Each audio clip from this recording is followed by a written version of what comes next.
Hello everyone, कैसे हो आप सब लोग। तो लास्ट वाले लेक्चर्स में अपन ने आयनिक इक्विलिब्रियम पढ़ा था और उसमें अपन लोगों ने एसिड बेस थ्योरीज पढ़ी थी। जो अपना लेक्चर नंबर 1 था उसमें आप लोगों ने अरेनियस एसिड बेस थ्योरी पढ़ा, उसके बाद में Bronsted Lowry acid base theory पढ़ा और उसके बाद में लुईस एसिड बेस थ्योरी पढ़ा। फिर अपन लोगों ने डिग्री ऑफ डिसोसिएशन अल्फा और उसको अफेक्ट करने वाले फैक्टर्स के बारे में पढ़ा। और लास्ट टाइम पे अपन ने सेल्फ आयनाइजेशन ऑफ वाटर पढ़ा। तो सेल्फ आयनाइजेशन ऑफ वाटर जो अपन पढ़ रहे थे उसमें आगे पढ़ते हैं। सेल्फ आयनाइजेशन ऑफ वाटर मैंने आप लोगों को बता दिया था कि वाटर का कॉन्सेंट्रेशन आपको कितना लेना है, 55.5, और उसमें से कितना पार्ट डिसोसिएट होगा, 10⁻⁷। ये बात अपने को ध्यान रखनी थी। और अपन लोगों ने वहां पे दो बातें कर ली थी। एक तो पढ़ा था अपन लोगों ने आयनिक प्रोडक्ट ऑफ वाटर और एक पढ़ा था अपन लोगों ने आयनाइजेशन कांस्टेंट ऑफ वाटर। तो उसी को अपन आगे देखते हैं। तो वाटर है, वाटर का आप लोगों ने डिसोसिएशन करवा दिया और वो डिसोसिएशन अपन कहाँ करवा रहे थे, जब टेम्परेचर 25 डिग्री सेंटीग्रेड था। तो 25 डिग्री सेंटीग्रेड स्टैंडर्ड कंडीशन पर जब लिया गया तो ही वाटर 10⁻⁷ पार्ट डिसोसिएट हो रहा था। ठीक है, तो आप लोगों ने ये H2O लिया और H2O को आप लोगों ने ब्रेक करवाया तो ये चला गया आप लोगों के पास में H++ OH-। ये अपन पढ़ रहे हैं self ionization of water. Self ionization of water. Water का सेल्फ आयोनाइजेशन कैसे होता है तो इसको अपन देखते हैं। तो 55.5 ये शुरुआत में कंसंट्रेशन है जब टाइम t=0 लिया।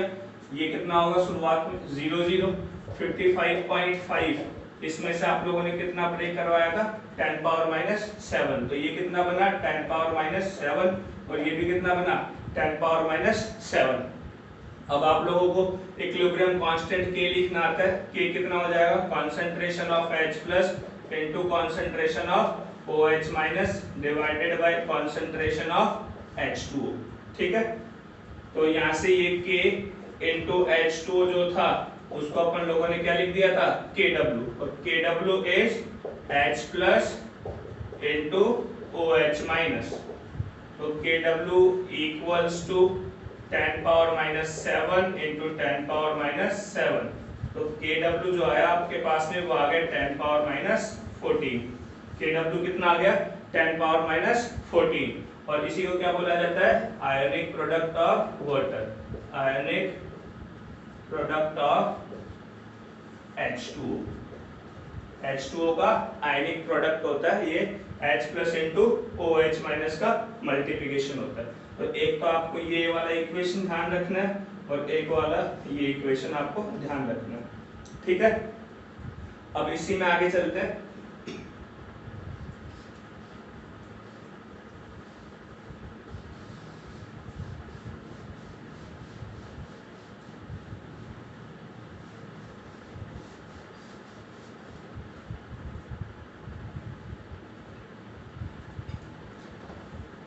तो अपन लोगों ने पढ़ लिया KW equals to H+ into OH- और KW इक्वल्स टू 10⁻⁴।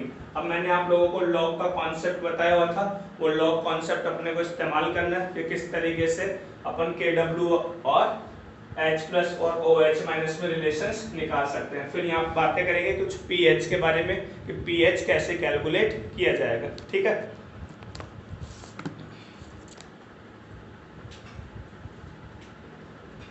तो अपना आया था कि KW equals to H+ into OH-। Taking logarithm on both side, taking log on both side, दोनों साइड लॉग लेंगे तो क्या होगा, तो ये आपके पास में हो जाएगा log KW equals to log H+ into OH-। Clear है बात। अब आप लोग इसको माइनस से मल्टीप्लाई करवा दें तो माइनस के log KW equals to minus के log, और ये आप लोग जानते हो log x इनटू y अपन लोगों ने पहले पढ़ा हुआ है, log x into y, log x plus log y। तो ये हो जाएगा log x plus log y। ठीक है, माइनस लॉग के डब्ल्यू, ये आपके पास में बन जाएगा P K W equals to minus के log H plus plus minus के लॉग ओ एच माइनस। तो P K W equals to ये बना P H plus P O H. तो P K W equals to P H plus P O H, ये formula आपको ध्यान रखना है। और ये अपन लोगों ने पढ़ा हुआ था कि K W equals to 10 power minus 14, तो माइनस के log K W equals to minus के लॉग 10 पावर माइनस 14। तो ये बना P K W equals to power आगे आ जाएगी माइनस, पहले से माइनस 14 आया तो ये कितना हो जाएगा प्लस का 14, और यहाँ पे हो जाएगा log 10, और log 10 आप जानते हो कितना होता है 1। तो P K W equals to 40, ये आपके पास है। तो P K W equals to P H plus P O H equals to 40। ये कब है? Valid only at 25 degree centigrade. ये सबका सब काम वैलिड है जब आप लोगों के पास में टेम्परेचर कितना लिया जाए 25 डिग्री सेंटीग्रेड। लिखो इसको।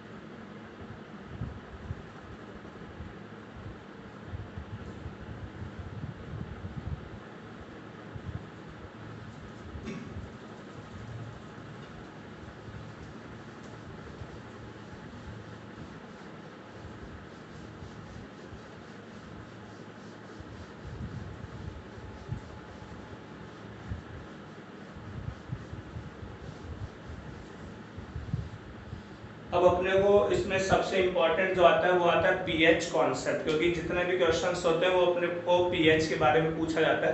तो पीएच अपने को अलग अलग केसेस में पीएच कैसे निकालना है, या हो सकता है जब आप लोगों को वाटर के बारे में दिया हो, या फिर कोई एसिड दिया हो, या फिर कोई बेस दिया हो, या फिर कोई सॉल्ट दिया हो, या फिर कोई बफर सॉल्यूशन दिया हो, इन सारे केसेस में अपने को पीएच कैलकुलेट करना होता है। तो अपन लोग इसको आगे देखते हैं।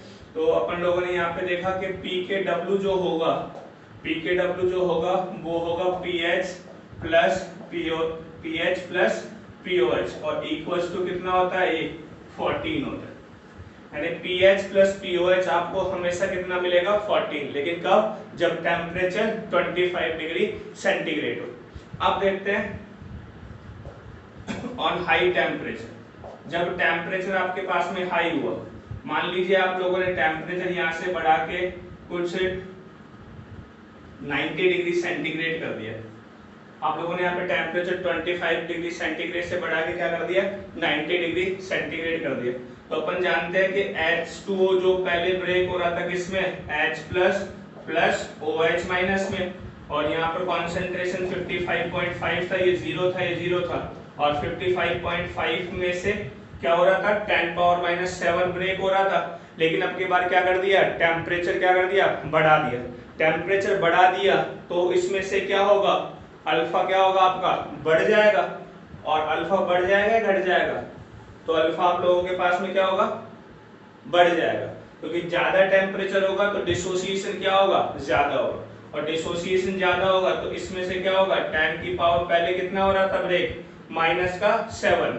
अब अल्फा अगर बढ़ेगा तो बताइए 10 पावर -7 हो, 10 पावर -7 था जब 25 डिग्री सेंटीग्रेड था, और आप लोगों ने टेम्परेचर बढ़ा दिया, तो टेम्परेचर बढ़ाने पे क्या होगा अल्फा बढ़ेगा, और अल्फा बढ़ेगा तो 10 पावर -7 से ज्यादा डिसोसिएट होगा, और 10 पावर -7 से ज्यादा कौन होता है 10 पावर -6 की तरफ, तो इसमें से ब्रेक हो जाएगा 10 पावर -6, ये भी कितना हो जाएगा 10 पावर -6, ये भी कितना हो जाएगा 10 पावर -6। वही बात अपन जो जानते हैं कि Kw कितना होता है H plus into OH minus, तो ये कितना हो जाएगा 10 पावर -6 इंटू 10 पावर -6, कितना हो गया 10 पावर -12। तो यानी ये Kw आपका पहले आ रहा था 10 पावर माइनस 14 और अब आ रहा है 10 पावर माइनस 12। तो अपन लोगों से यहाँ से और फिर Pkw कितना आ जाएगा, तो Pkw आपका आ जाएगा कितना 12। पहले Pkw कितना आ रहा था 14 और अब कितना आ गया 12। तो अपन यहाँ पे सिंपली लिख सकते हैं कि on increasing temperature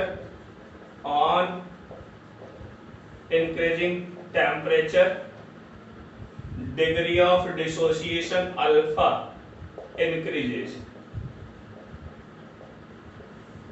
On increasing temperature degree of dissociation alpha increases. Alpha क्या होगा, इंक्रीज होगा। अल्फा इंक्रीज होगा तो Kw का वैल्यू क्या होगा बताइए। Kw पहले 10 पावर माइनस 14 अब 10 पावर माइनस 12, बढ़ा या घटा, बढ़ जाएगा। तो Kw इंक्रीजेस, Kw इंक्रीज हो गया।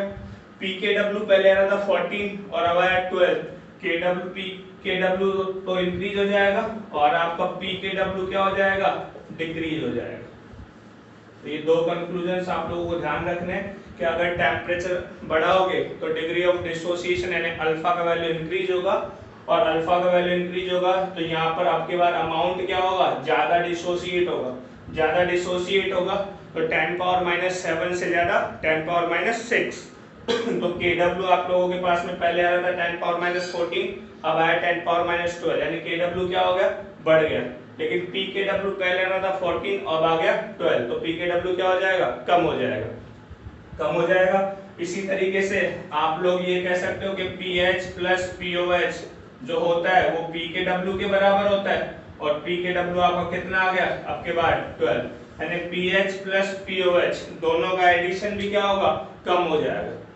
अब कम हो जाएगा तो इसमें बहुत खास और बहुत खूबसूरत बात यह है कि पहले pH प्लस POH मिलाकर कितना था 14 आ रहा था और अब जो pH प्लस POH मिलाकर कितना हो गया 12 हो गया। इसका मतलब क्या समझे, तो इसका मतलब ऐसे समझ सकते हैं कि पहले जब आप लोगों के पास में टेम्परेचर 25 डिग्री सेंटीग्रेड ले रहे थे तब pH प्लस POH का रेंज क्या आ रहा था 14 आ रहा था।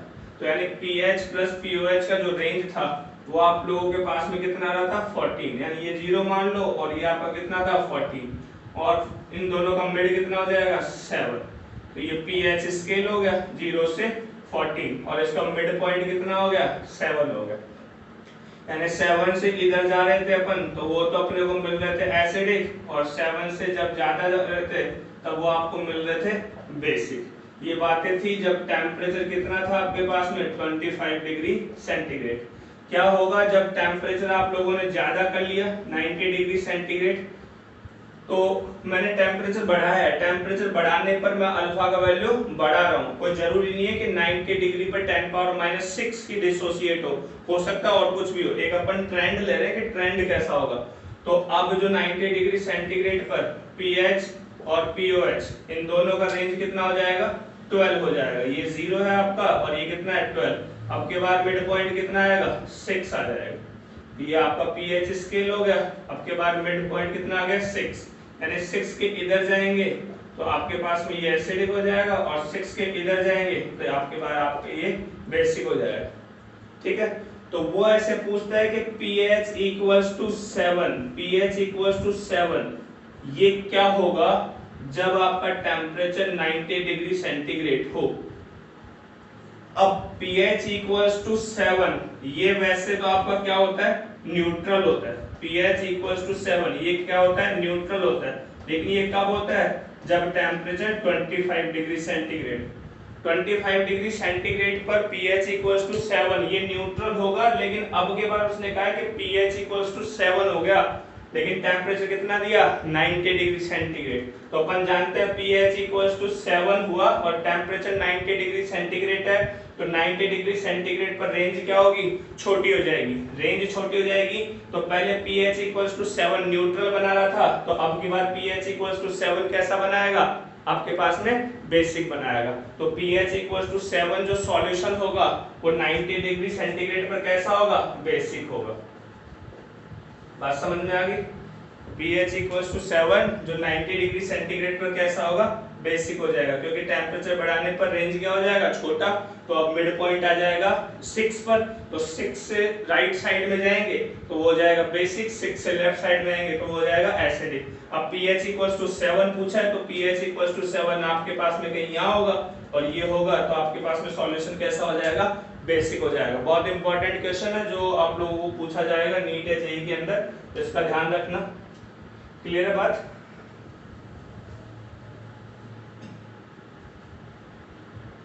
टेम्परेचर 90 डिग्री से बढ़ाकर और कुछ कर दिया जाए तो 10 पावर माइनस 6 ब्रेक रहा है, फिर क्या हो जाएगा 10 पावर माइनस 5 ब्रेक होगा, 10 पावर माइनस 4 ब्रेक होगा। ऐसे कर करके pH प्लस pOH का जो रेंज होगा वो क्या होता जाएगा, कम होता जाएगा। तो आप ध्यान रखना कि टेम्परेचर बढ़ाएंगे तो अल्फा बढ़ेगा, और अल्फा बढ़ेगा तो KW बढ़ेगा, और KW बढ़ेगा तो PKW आपके पास में क्या हो जाएगा, कम हो जाएगा। ठीक है,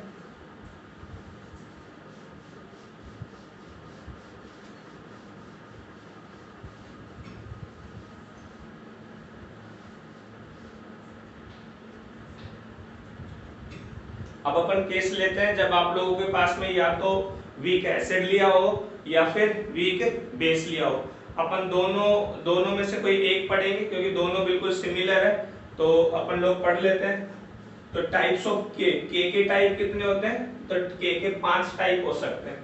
के 5 टाइप कौन कौन से होंगे, तो यहाँ पे अपन लिख लेते हैं types of K. Types of K type कौन कौन से होंगे, तो पहला आता है self dissociation of water. Self ionization या डिसोसिएशन एक ही बात है। सेल्फ डिसोसिएशन ऑफ वाटर, यहाँ पे जो आपका के होता है, के इक्विलिब्रियम, वो क्या हो जाता है, के डब्ल्यू के बराबर।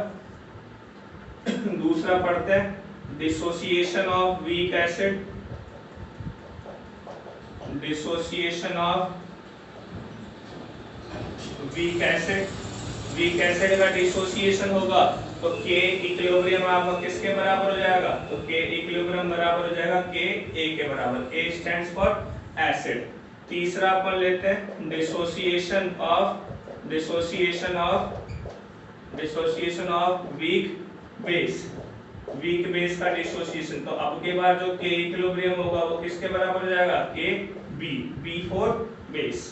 ठीक है, चौथा अपने पास में आता है सॉल्ट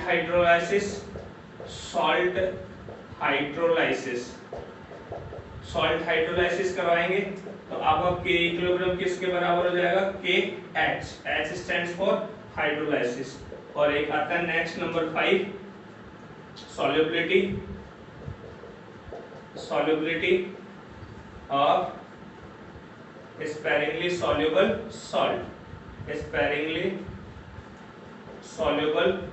salt। तो इसमें के इक्विलिब्रियम जो होगा आपके पास में वो क्या हो जाएगा, के एसपी सॉल्युबिलिटी प्रोडक्ट। ठीक है, तो ये 5 टाइप के अपने पास में के यानी कांस्टेंट्स होते हैं। पहला आ जाएगा सेल्फ डिसोसिएशन ऑफ वाटर, इसमें के इक्विलिब्रियम के डब्ल्यू के बराबर हो जाएगा। फिर आ जाएगा डिसोसिएशन ऑफ वीक एसिड, इसमें के इक्विलिब्रियम के ए के बराबर आ जाएगा, ए मतलब acid. Dissociation of weak base, के इक्विलिब्रियम जो होगा वो के बी के बराबर आ जाएगा, B stands for base.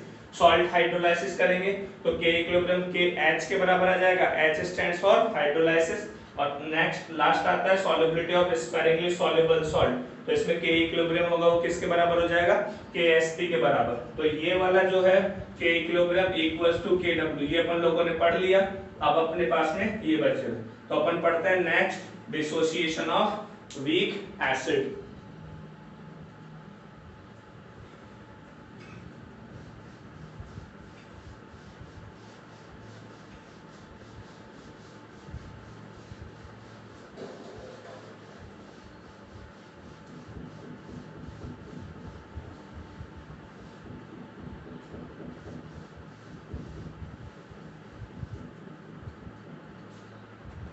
Dissociation of weak acid के बारे में, तो सेकंड वाला क्या है, ये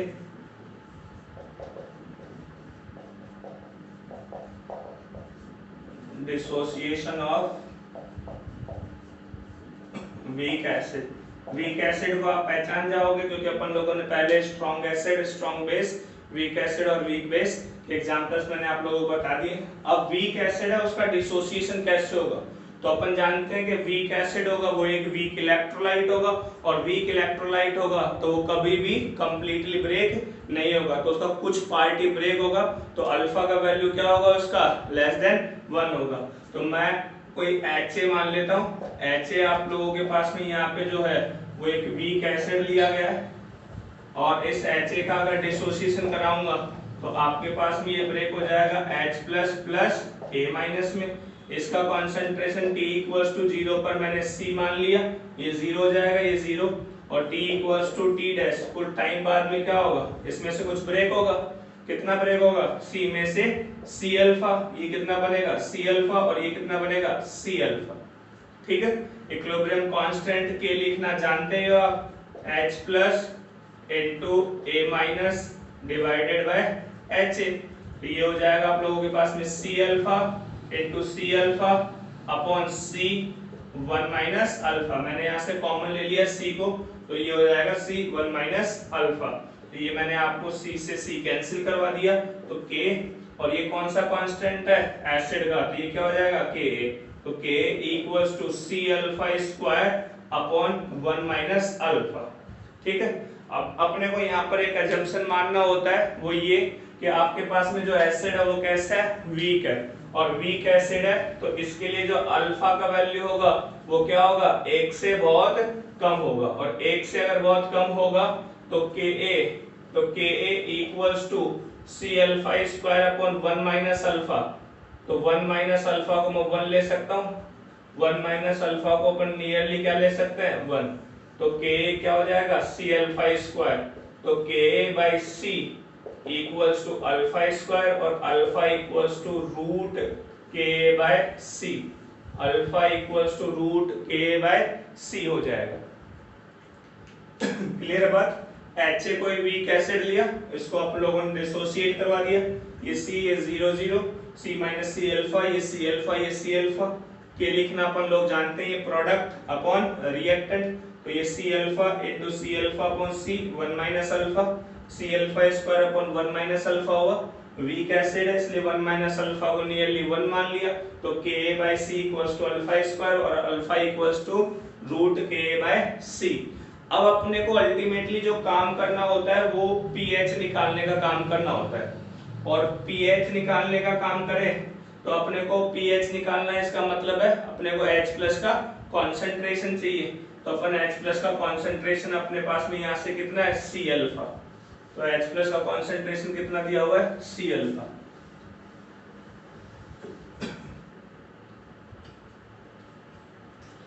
आपको एक बात पता होनी चाहिए कि जो pH होता है ये इसका P stands for potent, P stands for potent, potent या फिर उसका स्ट्रेंथ, और H मतलब H प्लस, तो ये होता है pH मतलब potent of H plus. H plus का कितना स्ट्रेंथ है? या strength of H plus, H plus का स्ट्रेंथ क्या है? POH मतलब potent of OH minus, OH minus का स्ट्रेंथ कितना है? ठीक है, और ये जो P होता है इसका वैल्यू हमेशा माइनस का लॉग होता है, ये जो P होता है इसका मतलब हमेशा माइनस लॉग होता है। तो जैसे आपसे कोई पूछे कि बताइए pH क्या, तो P का मतलब माइनस के लॉग, और H मतलब H प्लस। कोई आपसे पूछे बताइए POH क्या, तो आप बोल दोगे माइनस के लॉग OH माइनस। कोई आपसे पूछे बताइए pKa क्या, तो आप बोल दोगे माइनस के लॉग Ka। तो आपसे पूछे pKb कितना होगा, तो आप बता दोगे माइनस के लॉग Kb हो जाएगा। कोई आपसे पूछे बताइए pKw कितना, तो आप बता दोगे माइनस के लॉग Kw हो जाएगा। क्लियर है बात? तो P मतलब पोटेंट, पोटेंट यानी स्ट्रेंथ, और जो भी आप लोगों के पास में उसके पावर में दिया हुआ है, pH दे तो potent of H plus, POH दे तो पोटेंट ऑफ OH माइनस, और pKa दे तो पोटेंट ऑफ Ka। तो P स्टैंड्स फॉर पोटेंट, और P मतलब माइनस का लॉग, H प्लस है तो माइनस के लॉग H प्लस, POH है तो माइनस के लॉग OH माइनस, ऐसी तरीके से पीके, पीकेबी, पीकेडब्ल्यू आप लोग लिख सकते हो। और ये पीएच है, और इसके बारे में जो आइडिया दिया था वो किसने दिया था? सोरेनसन ने। तो पीएच के बारे में किसने बताया था? सोरेनसन ने। इस टर्म जो टर्म था पीएच, इसको सोरेनसन ने दिया था, ठीक है ना। तो ये बात आपको पता होनी चाहिए। अब अपने को अगर पीएच चाहिए, तो अगर अपने को पीएच चाहिए तो एक और बात आपको ध्यान रखनी, यहाँ पर हमेशा कॉन्सेंट्रेशन आएगा, यहाँ पर हमेशा किस में आएगा? कॉन्सेंट्रेशन। H है तो H प्लस का कॉन्सेंट्रेशन, और OH है तो OH माइनस का कॉन्सेंट्रेशन। अब अपने को pH निकालना है, और pH निकालना है तो मतलब H प्लस का कॉन्सेंट्रेशन होना चाहिए, और H प्लस का कॉन्सेंट्रेशन अपने पास में कितना है? C alpha. तो अपन यहाँ से कैलकुलेट करेंगे,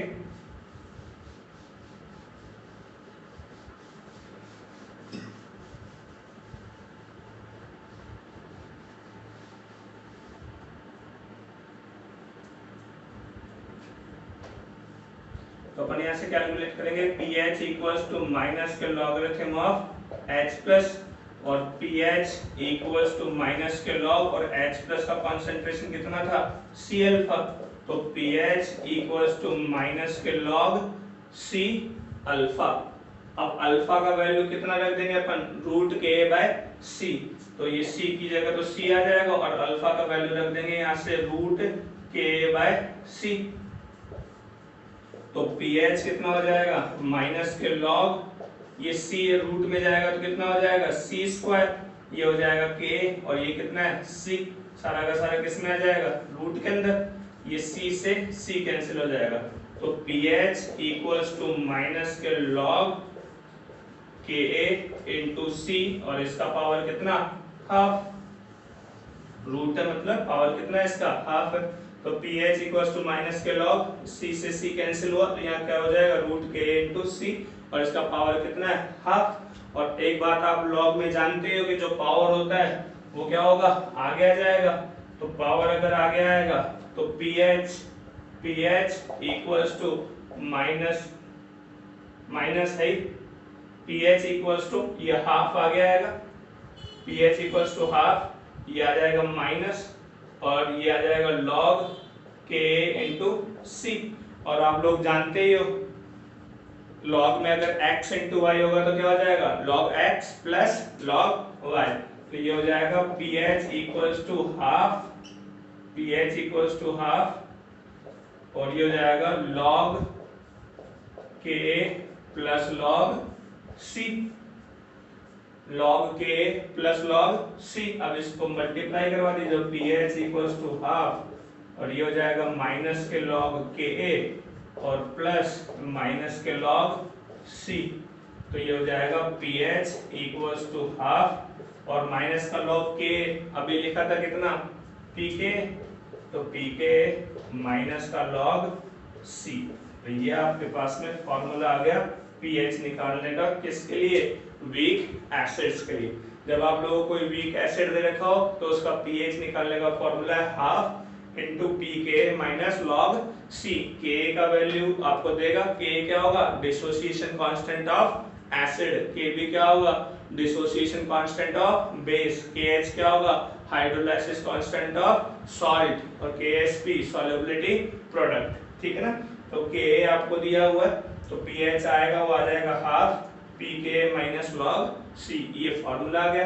ये फॉर्मूला आपको कब अप्लाई करना है? जब आपको कोई वीक एसिड दिया हो, और उस वीक एसिड का अगर आपको pH निकालना है तो आप ये लगा सकते हो।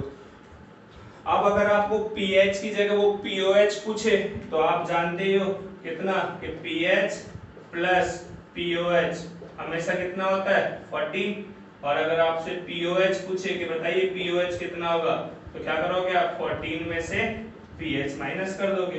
तो यहाँ से आप pH निकाल लीजिए, और pH निकाल कर उसको 14 में से माइनस कर दीजिए, क्या आ जाएगा? POH आ जाएगा। तो सिंपल है। इसी तरीके से अपन इस वीक बेस का डिसोसिएशन पढ़ सकते हैं। लिख लीजिए इसको।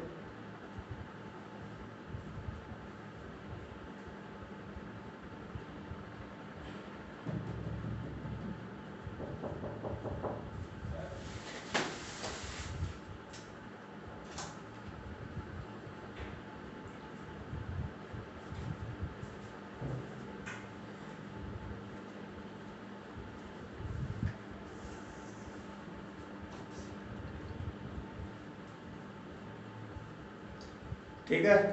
तो इसके बाद में डिसोसिएशन पढ़ेंगे अपन वीक बेस का। तो वीक बेस का डिसोसिएशन वो भी इसी तरीके से हो जाएगा, तो अपन उसको भी थोड़ा सा देख लेते हैं, फिर उसके बाद में अगले वाले लेक्चर में पढ़ेंगे।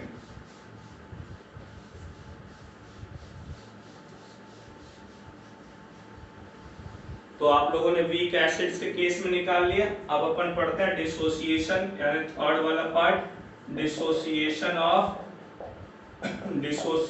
Of weak base. Weak base लेना है और उस वीक बेस का डिसोसिएशन।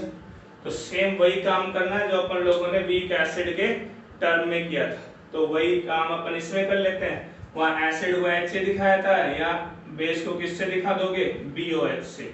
तो BOH है वो ब्रेक होगा तो किस में चला जाएगा, B plus plus OH minus में। सिमिलरली वही काम करना है जो अपन लोगों ने वहां पे किया था। तो C माइनस सी अल्फा, ये C अल्फा और ये C अल्फा। इक्विलिब्रियम कांस्टेंट के आप लोग लिखना जानते ही हो, कितना हो जाएगा, C alpha upon C 1 minus alpha. फर्क कितना होगा, वो आपके पास में Ka दिया हुआ था और ये क्या हो जाएगा आपके पास में Kb हो जाएगा। तो Kb equals to C alpha square upon 1 minus alpha. और अगर आप लोगों के पास में ये वीक बेस है तो वीक बेस के केस में 1 माइनस अल्फा तो क्या कर सकते हैं अपन, सिमिलरली इक्वल्स टू 1 मान सकते हैं, जैसा अपन ने एसिड के केस में माना था। तो 1 माइनस अल्फा को आप 1 रख दोगे तो यहाँ से आपके पास में Kb कितना आ जाएगा, Kb equals to C alpha square. और अगर Kb आप लोगों के पास में C अल्फा स्क्वायर आया तो अल्फा स्क्वायर जो आएगा वो आपके पास में आ जाएगा Kb बाय C, और अल्फा जो होगा वो हो जाएगा under root of Kb by C।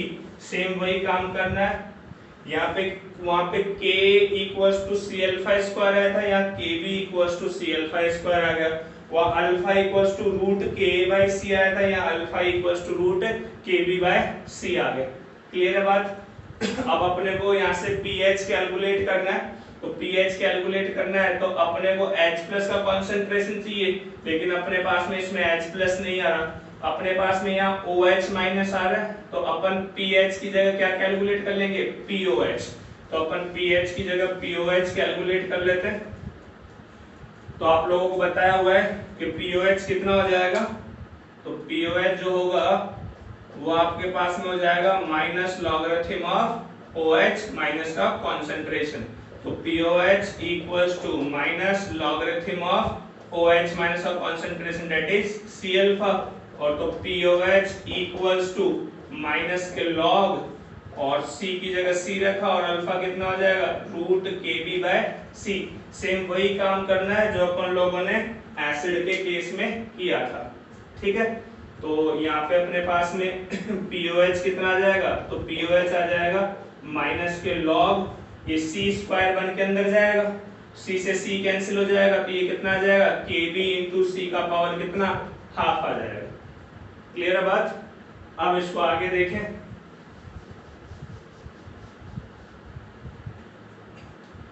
इसको आगे देखो तो POH जो हो गया, तो POH इक्वल्स टू पावर आगे आएगी, तो पावर आगे आ गई हाफ, तो ये माइनस में और ये लॉग, और लॉग x इंटू वाई, तो log x plus log y। तो POH equals to half minus log Kb minus के लॉग C। तो POH इक्वल्स टू हाफ और माइनस का लॉग Kb मतलब PKb, माइनस का लॉग Kb मतलब PKb। तो ये हो गया PKb और ये हो गया माइनस के लॉग C। तो ये वाला बात हो जाएगा अपने पास में किसमें, वीक बेस के केस में। तो वीक एसिड था तो वहां पे अपने पास में आया था pH equals to half pKa minus log C, और वीक बेस होगा तो कितना आ जाएगा, POH equals to half PKb minus log C। H plus का कंसंट्रेशन C अल्फा, जब वीक एसिड का बात था, वीक बेस की बात है तो OH माइनस का concentration C alpha. Weak acid की बात है तो alpha equals to root Ka by C। Weak base की बात है तो alpha equals to root Kb by C। Weak acid की बात है तो pH equals to half bracket pKa minus log C, और जब वीक बेस की बात है तो POH equals to half pKb minus log C। लेकिन वीक बेस का जब भी केस आएगा तो आपको वो POH ना पूछकर pH पूछेगा, और आप लोग जानते हो कि pH plus POH equals to कितना होता है 14 का होता है, और आप इस फॉर्मूले से आप यहाँ से POH निकालोगे और pH निकालने के लिए हो जाएगा 14 माइनस POH। तो 14 में से POH माइनस करना है तो आपके पास में pH आएगा। तो ध्यान रखना एसिड के केस में, वीक एसिड के केस में यहाँ पर जो था वो pH था, और वीक बेस के केस में यहाँ पर जो है वो POH। ठीक है, इसके बाद में अपन पढ़ेंगे मिक्सचर लेना है अपने को वीक एसिड का और एक और वीक एसिड का, स्ट्रॉन्ग एसिड का और वीक एसिड का, और उन मिक्सचर्स का पीएच अपने को कैलकुलेट करना है, जो कि अपन नेक्स्ट लेक्चर में पढ़ेंगे। उसके बाद में अपन बफर पढ़ेंगे, बफर के बाद में सॉल्ट हाइड्रोलाइसिस, और सॉल्ट हाइड्रोलाइसिस के बाद में सॉल्युबिलिटी प्रोडक्ट। ठीक है।